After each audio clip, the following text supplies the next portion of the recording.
Hello, we have Dick Valentine here from Electric Six. Hello, Dick. How are you?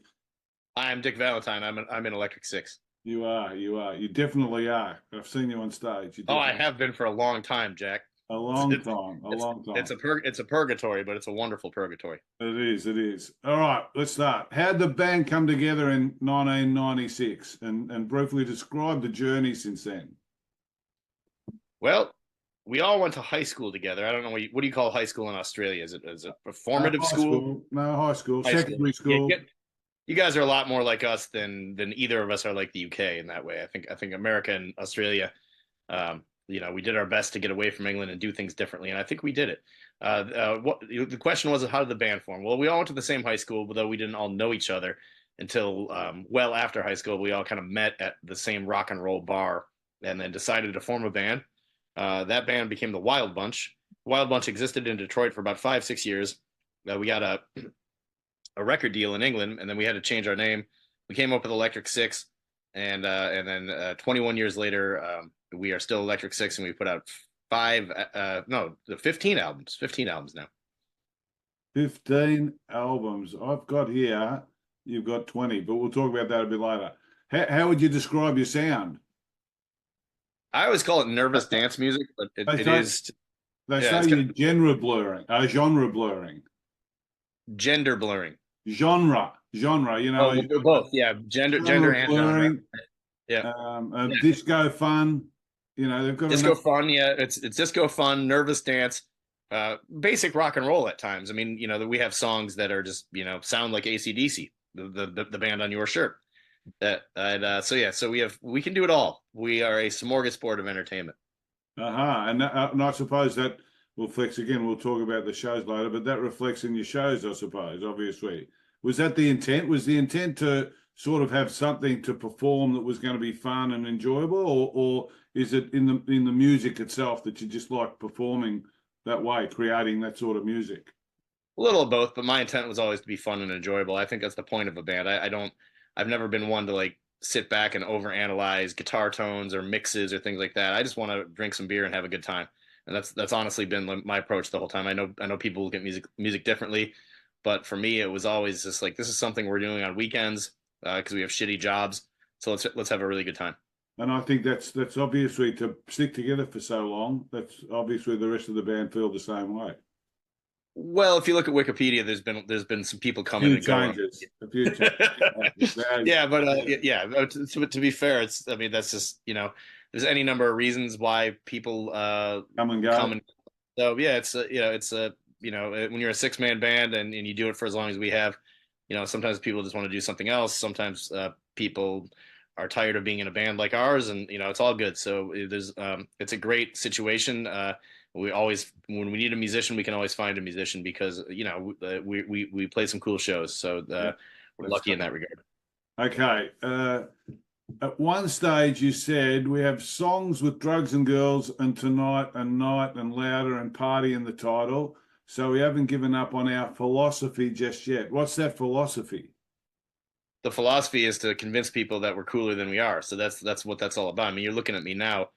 If I wasn't in a band, nobody would want anything to do with me. So like you write these songs about robots, Yeah. partying, cocaine, whatever, and it creates the illusion that you have something to offer people.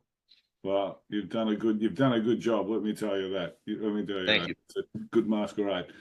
Uh, Inspirations, like you've been around a long time. Did you ever think about other people from the perspective of them inspiring you, or was it always I'm just doing my shit and away we go? A little of both. I mean, when I was younger, I would I couldn't get enough of music and of albums. I mean, I became a DJ at the college radio station just so I could get my hands on music, just so I could learn about everything. And I mean, I'm much older now, and I'm not quite the record collector I used to be. And I've toured so much that I it's just not. I seek other things in life now besides music. But back in the day, I mean, that's all I cared about. So I'm inspired by all the things you think we might be inspired by. I mean, our band is always called like a hybrid of Kiss, Talking Heads, or AC/DC, and like Devo or something like that. Those are all influences. We always kind of take songs that could be like synth dance songs, and then throw guitars on them and make them sound different. Well, that's pretty cool. 20, they said 20 studio albums is a prolific effort. So Well, we have some live albums in there and some like maybe greatest hits. So I think that's why I think there's 15 original. But again, I have not gone back and checked, but I think there's 15 original studio records. Yeah, I mean, we were for a long time there. We really felt like underdogs. We felt like we had to keep making records year after year, otherwise people would forget about us. And then once we got to a point where we had like 14 records under our belt, we were kind of like, wait a minute, we've done our bit. So now we enjoy making albums, but we're not going to make them at such a breakneck pace. Especially we all have kids, so there's just only so much you can do in the day. The band killer, mortgages and kids. Well, wives. Sorry, wives. Yeah. Wives. Forget about mortgage and kids. The wives are usually the band killer.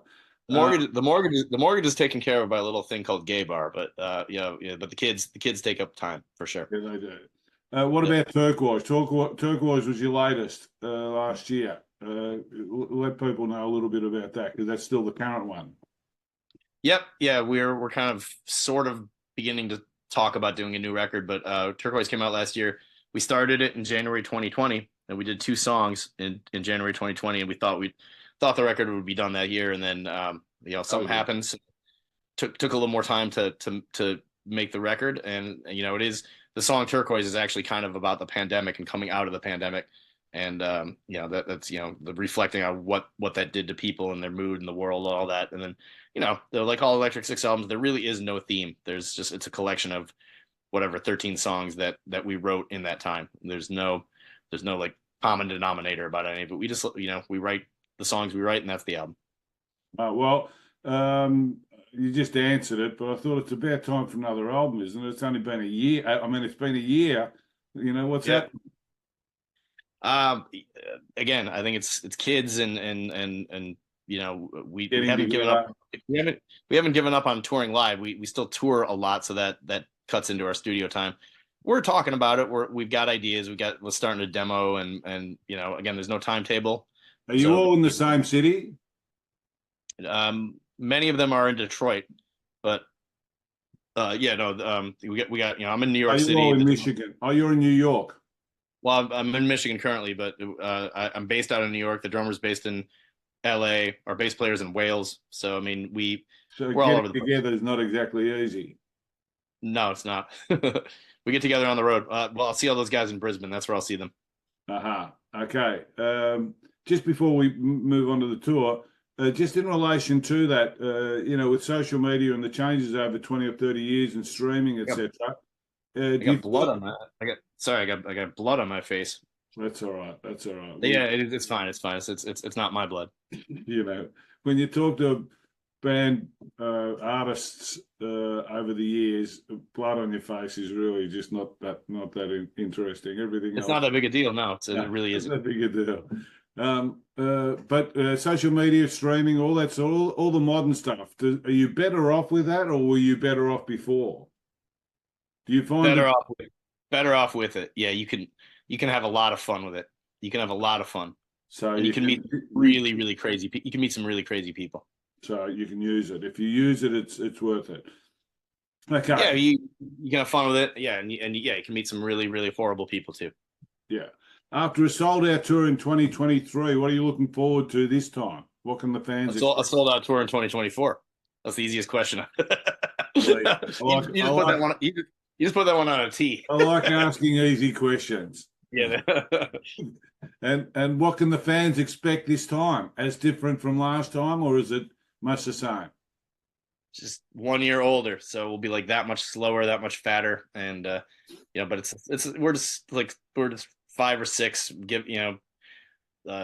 guys up there playing our instruments, drunk as hell, just up there having a good time. And you've got a scar on your face this time, so just look out for that. The blood on you. Yeah, no, I know where the blood came from in retrospect, but I was just kind of shocked because we do these Zooms. I'm looking at you. I'm not looking at me because I'm tired of looking at me. So I'm looking at you the whole time. Then I looked at myself and I was like, wow, I've got blood on my face, but I know where it came from. I'm going to read tomorrow. Dick Valentine kills neighbours in, bloody spree or something rather. That's not what it was. I'll sell a book. I guarantee you that's not what it was. Okay. With all the albums, when you tour, how do you choose the track list with so many songs to choose from? Sure. Well, you got to do Gay Bar. You got to do High Voltage. You got to do Dance Commander. Um, and then Turquoise. We're doing about 8 songs off the new album. So then from there, it's like going through our catalog and like we know some songs that work all the time, like Synthesizer off Fire. We always do that as well. Dance Epidemic. I Buy the Drugs. Down at McDonald's. These are songs that we kind of have to do. And then then you're looking at like from album 3 and album 7 and album 10. Like let's do that one. Let's do that one. That would be fun. So it's not really too hard because you've got a 50-70% of it you already sort of know. Sure. So the other 30% is just a grab bag of fun, like Yeah, like yeah. whatever we kind of feel like doing. Okay. How did the unique stage names originate? Where did that come from? That just came from insecurity. I think we were young. We were 23, 24 years old, and just in the moment thought that bands with stage names were cooler than bands without stage names, and now we have to live with it. And it just stuck. So anyone that turns up, when you lose someone and they turn up, they've got to create a stage name, or can they use their own name? Exactly right. Yeah, we always dub somebody or give them the chance to name themselves. And but yeah, if you're going to join the band, you're going to get a stage name. So we have fun with it. It's it's just one little extra thing you can do. Okay. If you could perform with any music artist, alive or dead, not that they'd be dead when you were performing with them, by the way, just Sure. they'd be alive when you were performing with them. But who would you choose and why? I mean, right now, yeah, I mean, Like you grew up in an era where Freddie and Michael, MJ, and all this sort of stuff. They were huge performers, and video was just coming in when I presume when you were just a kid and all yeah, that sort of stuff. So there's a lot of the past that you could say was pretty groundbreaking. But there's a lot of good artists today. yeah. It's almost it's a nightmare. It's kind of a nightmare. You have the dream where like we all have it, where like you're back in school and you haven't studied for the test. Like you like, I mean, I have that dream. I have that dream a lot, but I have a dream where I'm on stage. I look at the set list and I don't know any of the songs, on the set list, and I'm about to perform, and the band I'm in is Duran Duran every time in the dream. It's like Really big suddenly hair. I'm singing in Duran Duran, but it's not like Rio or Hungry Like the Wolf. It's all these songs I've never heard of before. So it's like a nightmare. But I guess it means I want to be in Duran Duran.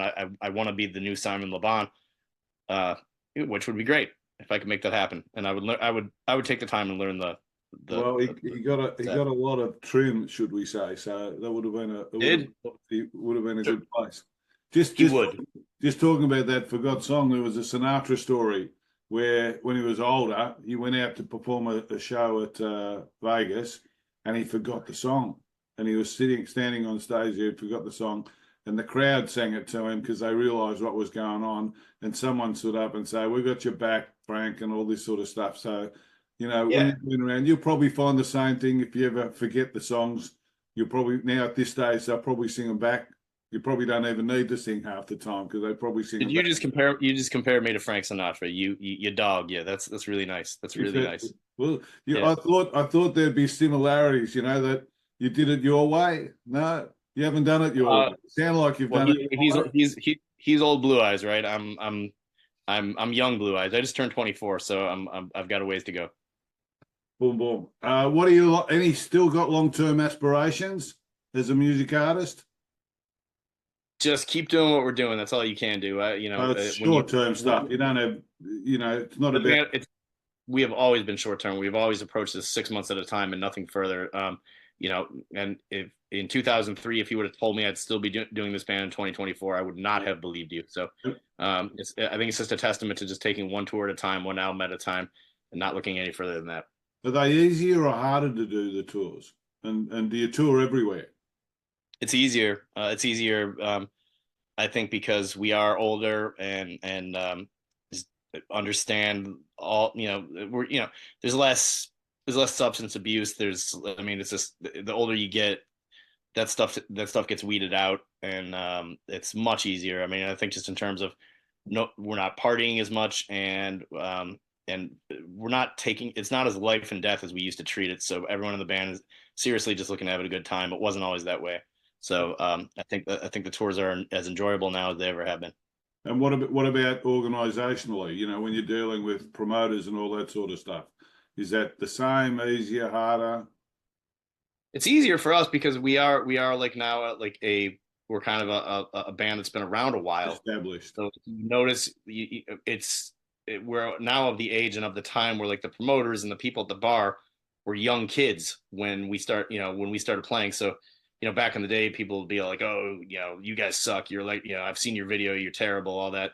There's a lot of that. Like, but like 20, 25 years into it, like, most of the people who are like are promoting us were like 8 years old when we came out. So they do look at, there's a modicum of respect, and we deserve it. We deserve respect. Of course, I agree. I agree.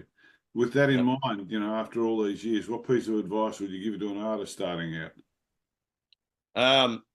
It's always been just do it because you like it. Do it. Don't ever have the expectation that it will quote unquote go anywhere, because I mean I've seen so many wonderful musicians I mean if we're up to me, they would have been the biggest artists in the world. But yeah, it's just there's no rhyme or reason to any of it. So when you're making music, do it for yourself.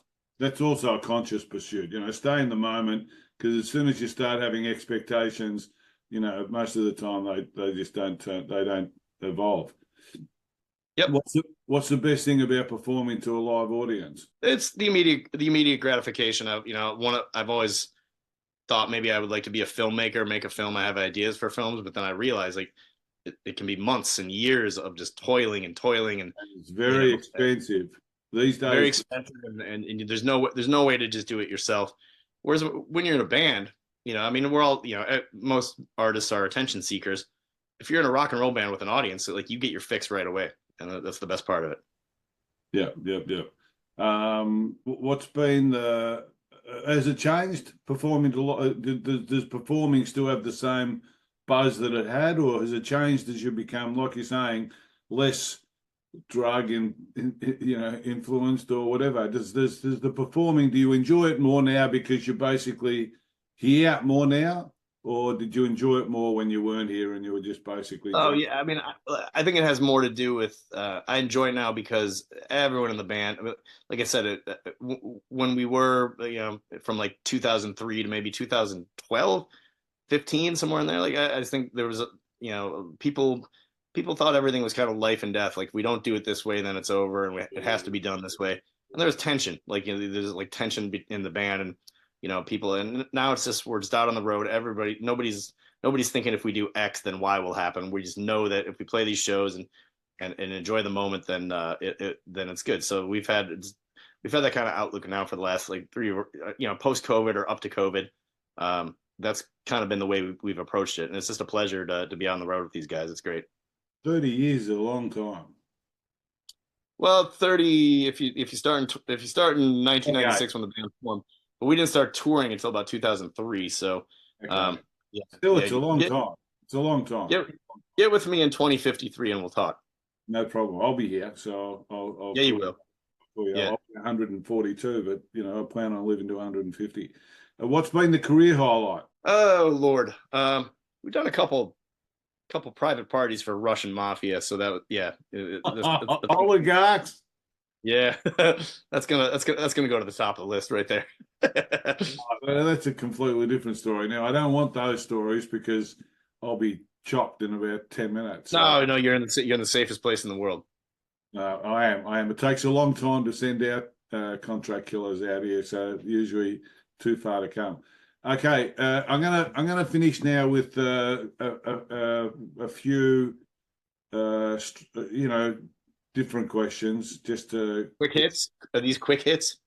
Well, no, there's quick hits at the last. There's some favourites, but there's a few here that are just. Sometimes I get one line answers. Sometimes I get some crazy shit. So, what's the craziest thing you've ever done? Is that red? It's red. Yeah, in the summertime. I know it's a faux pas, but you've moved up in the world. I thought you were a beer drinker. If there was a beer available, I'd be drinking it. What's the red? It's a red blend. It's a varietal red blend that you get at the supermarket. Aha. craziest thing I've ever done. I was just going to say, I tried that. I was buying good bottles of red, drinking them, beautiful, and I thought, I wonder what these $4.50 bottles of red actually taste like. Because, geez, if I could hook into a $4 bottle of red, that would be unbelievable. And the first sip have I you took out of it. have you thought about doing a wine podcast, or the rock and roll I'm going to do sommelier? I'm going to do a conscious podcast where we get deep into where I interview you about you. And so we don't actually have questions and all that sort of stuff. We start somewhere and we just go down, and because I'm at That's that very point, Western Australia of you. well, no, I'm not in Western Australia, but it is very Western Oh, Australia. I thought these were both Perth. Where are you at? No, no, I'm in Melbourne, the Oh, greatest, okay. the greatest city in the world for about 8 years running. But so we'll I do that. I got no problem with it. We'll do Craziest thing I ever did. craziest thing Lord. that you can I'm talk not about. You I'm can not I'm probably not I'm not a thrill seeker. I'm not a risk taker by any means. So groupies in the early days. No, no, we're yeah, just in the middle days. No, not yeah. Crazy thing. The only time I ever got in trouble with the law was it was after soccer practice. Me and a couple of the other fellas on the team egged all the pizza places in our neighborhood, and we got hauled into jail. So I think that's it. mate. In America, they love to put people in jail, so I could imagine that'd be a pretty easy thing to do. My God, we were just kids. We were just kids. They love putting kids in jail. They love putting everyone in jail over there. So they don't discern. They just love putting people in jail. It is our national pastime. It is your national pastime, and if you've got slightly different coloured skin, forget about it. You go in jail for a long time. Yeah, yeah. I hear you. I want to go back to the wine podcast if that's okay. That's all right. What's the one topic you can talk about for hours? Wine is up there. I mean, as I'm getting older and wealthier, then of course wine becomes more important. I could talk about wine. I could I could talk about I enjoy waxing nostalgic. So you like talking about like nostalgic past, like I can talk about the past. I can talk a little bit about music. I can talk about the stock market. My guitar player, the White Wolf, got me into investing. So I do give stock advice every now and then. And yeah, it's not as simple as just get out, but you're an enigma. I'm a Renaissance man. That's it. What's the thing you like most about yourself? But myself is that I'm modest. Seriously. Oh, Yeah, sorry. totally. Sorry.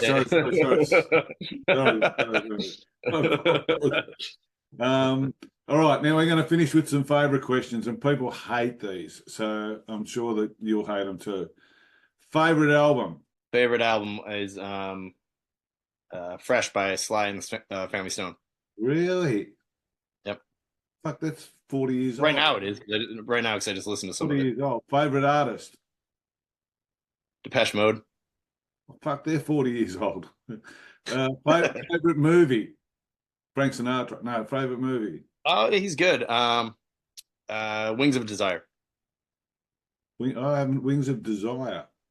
Yeah, Nick Cave's in it. Oh, really? Nick. Yeah. I'll Nick. Favorite place to visit? Australia. People might watch this and want to come to the tour. New Orleans. New Orleans. Oh, it's mad down there. It's fucking crazy. Yeah, just during Mardi Gras. Other than that, it's chill. Favorite venue to play? Favorite venue to play? It's a great question. Let's go with the Paradiso in Amsterdam. I was just talking to Arjun, the guy that does the Aryan albums, that lives in Amsterdam. He lives in Amsterdam. That's right. Him and Simone Simons from Epica. She lives in Amsterdam, and they do some stuff together. Favorite food? Mexican. Yeah, just any the taco burrito doesn't matter. See, one of the things that I noticed when I've gone over there is the Mexican's Mexican. Whereas over here at the other places, you get Mexican in Australia, and it's like, they put some beans in a sauce, and then they put it in. Oh, I'm well aware. I'm well aware. It's not. So you've had Mexican elsewhere, and it's not quite the same Mexican as what you have In the States and in Mexico. Yeah, it's yeah. I mean, I'm every night like in the UK and in Leeds. Actually, we found a muy authentico Mexican restaurant. It was very very good, but it's it's a slow go. yeah. Favorite drink? Wine, obviously. Beer. Yeah, I like wine. I like beer. I like tequila. So what's the favorite? Tequila. Tequila. Don't you have to drink that and do different things? You don't have to do anything. I mean, I know that there's a routine and a procedure, but you Just can get around it. Yeah, you can go around it. favorite person in history after me. I just met you, bro. Favorite person I in grow on history. people very quickly. I got Jimmy Carter, sexiest man alive. Really, Yeah, he was a ledge. You know, especially he still is. He's still around.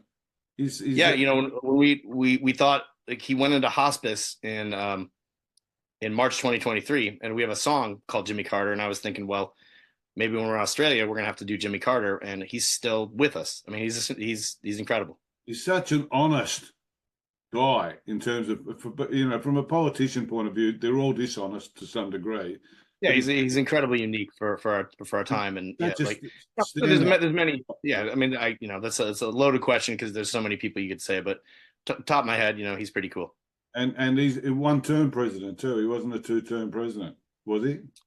And yeah, I mean, most of them are, well, you got him and Bush one and Trump. Those are the one termers, and then we'll And see how yeah, it goes. Well, Biden's not going. Yeah, but so yeah, you can either be a one term or a two term. We're hoping that we don't get to a point where you have a 3 or 4 term, well, and if we'll Trump see how it goes. Get with me in 2053. We'll see how it goes. if Trump gets back in, it'll be one term. It's just that the term will be forever. That's all. You know, I have no idea what will happen. we follow that over here with a bit of a smile because basically, you know, we all know that politics is a dirty business, but they've sort of turned it into You something new there. The partisanship over there is just something else in the last, 5 years. It's been ridiculous. really? You don't say. Yeah, you noticed? You noticed? Yeah. Uh, You have a uh, spare bedroom, right? You got a spare bedroom for me if yeah, no shit kicks off? problem. So Thank you. so so oh, I was that's everybody and their dog make money from talking about the elections over there. That's one thing. Everybody, especially with this podcast situation, there's a million podcasts that get all the people that are worried about 2025 or worried about, whether you're worried about the left or the right, you're just desperate to be on one side and listen to one thing. The whole world's depressed. So they're trying to find something to feed that. And so that this whole thing, anyhow, it's a different discussion. I think we're But doing okay. I think you and I we're all right. We're no, gonna be just fine. I think that I'm just a little concerned about the connection that the Supreme Court's jumped in with this year, because if that happens, well, then anything can happen. Favorite, You're saying all bets are off. all bets are off. Favorite tattoo. This is the last question, by the way. Favorite? No, it's not the last. Second last question. Favorite tattoo. Do you have a tattoo? No, You haven't got a tattoo. no. After I all make that up for madness for the last 20, 30 years and genre blurring and, all this sort of disco fun and all that, you never found yourself in a tattoo parlor. Let me tell you, if it's one of those things where if no, like I know hundreds of people out there have tattoos, but if no other human being had done it, I would not have thought to do that. You know what I mean? Yeah, Like it's yeah, not yeah. something I would have thought to do. I was like, hey, I've got to put this stuff. I've got to like ink my body up. I just wouldn't have thought. I wouldn't have thought to do that. So I mean, but yeah, no, I'm all for people doing it if they want to, but Yeah, yeah, yeah, yeah. So that's in today's hectic times, me not having tattoos is what people who had tattoos used to be. I'm rebelling from the. It's a new I'd way to love, rebel. I'd And love to I'm also saving money. I'd love to have there's such what I usually find is I sit down to have a talk with someone and all of a sudden, but I find this with everybody that I talk to, you find out so much different stuff, wine, stocks, no tattoos, all this sort of gear that you just don't expect, someone that's Yeah, done. you had a preconceived I picture of what didn't. you were doing. I didn't, but when you sit down here, you sort of say, well, what am I going to get here? And every time you get something different, and you think to yourself, I'd love to have, I had a 15 or 20 minute with, I can't remember, with someone the other day, and I went for an hour and a half. We just started talking. He was finished interviewing, and he was a non-Trumper, so we spoke about that off air for a little while, and we just went backward and forward, and it was fantastic, and I really enjoyed it. So it's always a discovery. Okay, I'll leave you with this. Your elevator pitch. You want to leave with your elevator pitch? Just whatever you want to say about the tour, about whatever's coming up, about your music, about yourself, about whatever. Elevator pitch? Oh, I'm just saying, something, if you were leaving with a message to sort of say, how people say, come to our show or do this or listen to our music or whatever. I don't know. I mean, I've never heard that. I've never heard that term. Like, is that like if you're in an elevator with somebody, what are you going to say to them while you're in the elevator? Well, the elevator pitch from a business point of view is, tell me, you're only in the elevator for 3 floors. You get That's in, what I out, yeah. and so you got 3 floors to tell me what you're selling. Unless you're in Dubai, because some of those buildings are pretty tall. Yes, you're in Dubai. Yeah, yeah. But yeah, or, I mean, or America on a bad day. Yeah. Do you? I would just say, my friend. Do you like rock and roll? Do you like rock and roll? Well, then you might be interested in. Let me show you. And then I open up the briefcase and I show them all the albums, and then show them some of the the live clips of us, prancing and dancing around, and say, my friend, do you like rock and roll? And then I shut the briefcase, and then I'd say, well, here's where we're gonna be. Oh wait, that's sold out. Well, oh, that's sold out too. So we need to start playing arenas, is what I'm saying. You know John, don't you? Johnny Howarth. John Howarth. Oh, yeah, I've seen his name on emails. I've seen his name on the emails. John's a super bloke, and he said, you'll enjoy this one. So, and I did. So, namaste. All power to you. I hope that everything keeps going just as it has, and if there is an election change, it's not one that makes you move. You'll be the first to know. But if it does, I've got the Zoom link. Yeah, I've got your Zoom link now. But we've got a fold-up stretcher we can put up, and I'm all into wine and all that sort of stuff, and I'll drag you along to get a tattoo. I don't have any tattoos either, but it sounds like a good thing to do at our, in our old age. Let's do it. Let's go ahead. Thank you very much. Have a great tour. Enjoy. Thank you, buddy, and we'll see you at the shows. Take care of you. Will take care of yourself. Take care. Bye-bye. All the best. Bye.